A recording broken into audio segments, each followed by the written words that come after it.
Hello, everyone. Welcome back to A1 English Podcast, the English podcast made for real conversations, real life, and real improvement. Hey everyone, I'm Jessica. And I'm Jack. And today is a big day. Oh yes, this episode, I think it's going to change the way you think about your English completely. But before we jump in, if you're watching or listening right now, take 1 second and hit that subscribe button, because every episode, we help you improve your English the natural way. No boring grammar rules, no textbooks, just real English the way real people speak. Okay, so, Jessica, let me ask you something. Have you ever met someone who says, "I understand English, but I cannot speak it"? Oh, Jack, all the time, every single day, students message me and say, Jessica, I watch English movies, I understand everything, but when I open my mouth, nothing comes out. Yes, and this is the most common problem, maybe the most common problem in all of English learning. It has a name, actually. Experts call it the comprehension-production gap. But today, we're going to talk about it in plain, simple English. Because today we are going to fix that. And not tomorrow, not next week, today. Even just from this one conversation, you will start to feel a difference. So, if you've ever felt frustrated, if you've ever felt like your English is stuck, stay with us. This episode is for you. Let's go. Okay, Jessica, let's start with the big question. Why do so many people understand English but can't speak it? Right, and this is so important because most people think there's something wrong with them. They think, maybe I'm not smart enough. Maybe I just can't do it. And that's not true at all. Not at all. The problem is not you. The problem is the way most people learn English. Exactly. Think about this. Most English learners spend years reading English, listening to English, studying grammar, memorizing vocabulary. But almost no time actually speaking it. Bingo! And here's a simple analogy. Imagine you want to learn how to swim. You read 10 books about swimming, you watch 100 swimming videos, you understand everything about swimming. And then you jump in the pool and you sink. Because reading about swimming is not the same as actually swimming. Exactly. Speaking English is a skill, not just knowledge, and skills need practice, real, active, spoken practice. You know what's funny, Jack? A lot of learners think, once I learn enough vocabulary, then I'll start speaking. But that day never comes. It never comes. There's always one more word to learn, one more rule to memorize, and so they never start. So, here's our first big lesson of today. Are you ready, everyone? Say it, Jessica. You don't need to be ready to start speaking. You need to start speaking to get ready. Read that again. You don't need to be ready to start speaking. You need to start speaking to get ready. That's the mindset shift. That's the beginning of everything. All right, now let's talk about something really interesting. Why does your brain freeze the moment you try to speak English? Oh, this is fascinating, and it's very real. It has happened to all of us, even native speakers when they're nervous. So here's what's happening inside your brain. When you listen to English, your brain just receives information. It's passive. It's easy. It can take its time. But when you speak, your brain has to do many things at the exact same time. It has to choose the right words, build the correct grammar, think about pronunciation, and listen to itself to check for mistakes. All of that at once in real time, while someone is looking at you. No wonder it freezes. It's like trying to juggle 5 balls when you've only practiced juggling 1. Great image, Jessica. So what can we do about it? Okay, this is where it gets practical, and I want everyone listening to actually try this. The first technique, we call it think in English, not translate, not think in your native language and then translate. Think directly in English. Yes, most learners have a habit of they hear a question in English, they translate it to their native language inside their head, they think of the answer in their native language, and then they translate back to English. That process takes so long, and by the time you finish translating, the conversation has moved on. So, how do you train your brain to think in English? You start small, very small. Like how? Give us a practical example. Okay, tomorrow morning when you wake up, don't say in your head, I'm hungry, in your language. Say, I am hungry. I want coffee. Today is Tuesday. It's cold. Simple, simple thoughts. Small sentences throughout your day. Your brain is literally building new connections each time. And here's the second reason brains freeze: fear of making mistakes. Oh, this one is huge. So huge.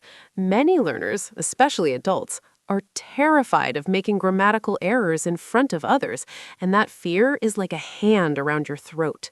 So I want to say something very clearly to everyone listening right now. Say it. I say grammar mistakes every single day, every day, in texts, in conversation, in emails, and nobody cares because communication is the goal, not perfection. I grew up speaking English and I make mistakes. It's normal. It's human. A wrong sentence that communicates your idea is 1,000 times better than a perfect sentence you never say. 1,000 times better. Remember that. Now let's talk about something that language teachers call input and output. And this is the key to understanding the whole problem. Okay, so input means everything that goes into your brain. Listening, reading, watching, you receive English. And output means everything that comes out of your brain. Speaking, writing, you produce English. And here's the thing. Most learners have years and years of input. They've consumed enormous amounts of English. But almost zero output practice. And input and output are completely different skills. Understanding a word when you hear it is not the same as being able to use that word when you speak. Let me give you an example. I bet everyone listening knows the word although. You hear it, you understand it, right? Of course. But if I asked you right now, use although in a sentence, how many of you would hesitate? Many, because you've only practiced receiving that word, not using it. So the solution is output practice, but not just any output practice, meaningful output practice. Right. And let's talk about 3 powerful output techniques that you can start today. Jack, you want to start? Yes. Number 1, shadowing. Love this one. Shadowing means you listen to a short English sentence from a video, a podcast, anything, and immediately you repeat it out loud. Same words, same rhythm, same emotion. Even if you don't understand every word, the goal is to train your mouth, your tongue, your brain to produce English sounds and patterns at speed. Just like a musician learns a song by playing along with it, not analyzing it, not studying it, just playing it. Exactly. Technique number 2, self-talk. Talk to yourself in English, out loud. Some people think this is strange, but it is one of the most powerful language learning techniques ever discovered. Describe what you're doing right now. I am sitting at my desk. I am drinking tea. It is evening and the sky is orange. Simple, real, present. Your brain doesn't care if someone is listening. Practice is practice. And technique number 3, English journaling. Write 3 sentences in English every night before bed. Just 3 sentences about your day. Writing forces your brain to actively construct English, not just recognize it. It's output in slow motion, and that's perfect for building the habit. And the beauty of journaling, you see your own progress over time. After 1 month, you'll look back at day 1 and be amazed. Okay, so far we've talked about understanding the problem, brain freezing, and input versus output. Now let's talk about the real thing, actual conversations. Because at the end of the day, that's why we learn English, to talk to people. Exactly. So one of the biggest mistakes learners make is waiting for the perfect situation to practice speaking. They say, I'll speak when I go to an English-speaking country, or I'll practice when I find a native speaker. And those are great goals, but you cannot wait for a perfect situation. You create opportunities now. So let's talk about where and how to practice real conversations today. First, language exchange apps. Apps like Tandem, HelloTalk, Speaky. You can connect with real people from around the world who are learning your native language, and you help each other. It's free, it's real, it's human. And it removes the pressure because the other person is also a learner. They understand your situation. Second idea, English speaking clubs. Many cities have free English conversation meetups, and online there are hundreds of communities on Reddit, Discord, Facebook groups. And don't be afraid to be the worst speaker in the room. That just means you're in the right room. I love that. Being the worst in the room means you're going to improve the fastest. Third, and this is so simple, comment in English online. YouTube, Reddit, Twitter, find videos or posts in English about topics you love and leave a comment in English. Even one sentence, even 2 words. That counts as output. And sometimes people respond, and suddenly you're having a real English conversation. And here's one more thing I want to say about conversations. Everyone is afraid of silence, that moment when you don't know what to say. The dreaded pause. So let me give you some filler phrases. These are natural expressions that buy you time while your brain catches up. Say them with me, everyone. That's a great question. Let me think about that for a second. How can I put this? You know what? I was just thinking about this. These are not tricks. Native speakers say these all the time. They are completely normal, natural English. They give your brain 5 extra seconds to form the sentence, and 5 seconds is often all you need. All right, Jack, let's do one of my favorite parts, talking about common mistakes. Oh yes, and remember everyone, mistakes are information. They tell you exactly what to fix next. Mistake number 1, trying to be perfect before speaking. This is probably the #1 killer of English-speaking progress. Learners refuse to speak until they feel 100% ready, and that day never comes, so they never speak, and they never improve. It's a sad cycle. The fix? Set a rule for yourself. I will speak English today even if I make 5 mistakes. Mistakes are proof you're trying. Mistake number 2, translating everything word for word. We touched on this earlier. When you translate from your native language, you end up with sentences that are technically understandable but sound unnatural. For example, in many languages, you might say something that translates directly as, I have hunger. In English, we say, I am hungry, or I have years old, instead of I am 25 years old. The fix is to learn chunks of language, not individual words, but phrases. I am hungry. How long have you been here? I was wondering if... Learn these as complete units. Language chunks are the secret weapon of fluent speakers. They don't build sentences word by word. They grab ready-made chunks and connect them. Mistake number 3, only practicing English alone, reading and studying, and never with a real human. Real conversations are unpredictable. Someone asks an unexpected question, uses slang you've never heard, speaks too fast. You can't prepare for all of that alone. The fix is get a conversation partner, even once a week, even 15 minutes. The unpredictability of real conversation is exactly what trains your brain to respond quickly. And the last mistake, this one might surprise you, avoiding topics you find difficult. Oh, yes. When a topic comes up that feels hard, maybe talking about your feelings or work stress or explaining something complicated, many learners change the subject. But those uncomfortable moments are where real growth happens. Lean into the difficult topics. Struggle through them. The uncomfortability is the learning. Okay, let's bring everything together. Jack, let's give our listeners a real practical daily plan they can start today. Yes, this doesn't need to take hours. Even 20 minutes a day is enough if it's the right kind of practice. Morning, 5 minutes. While you're having breakfast or getting ready, think in English. Describe what you see, what you feel, what you're planning for the day. That activates your English brain from the very start of the day. Afternoon, 10 minutes. Shadow something.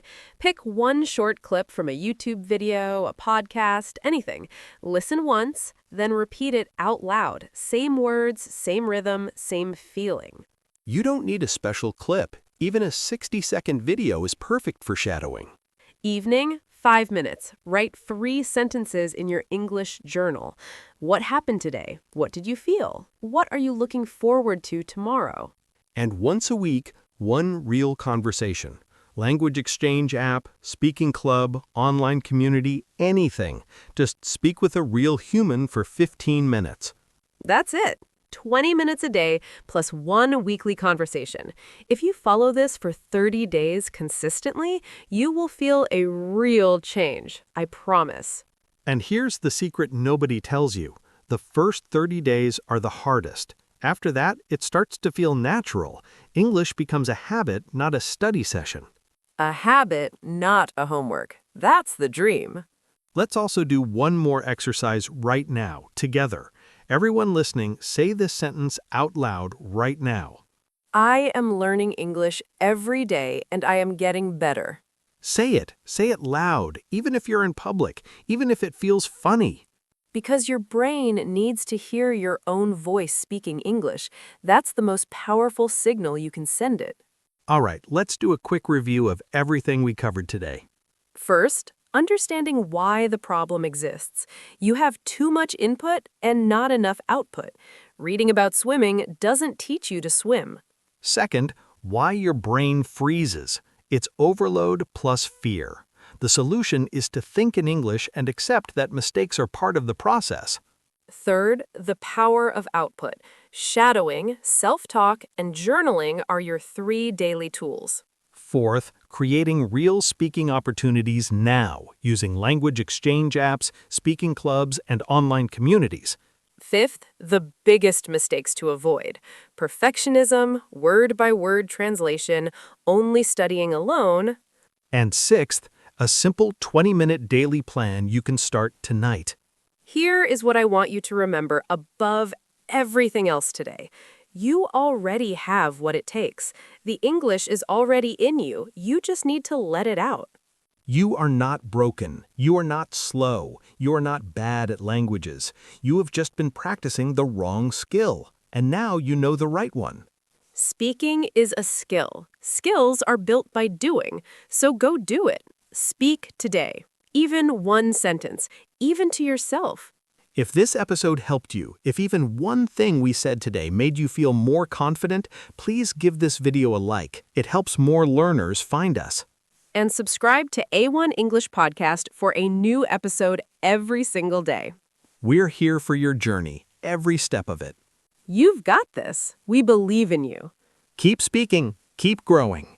Bye, everyone. See you in the next one.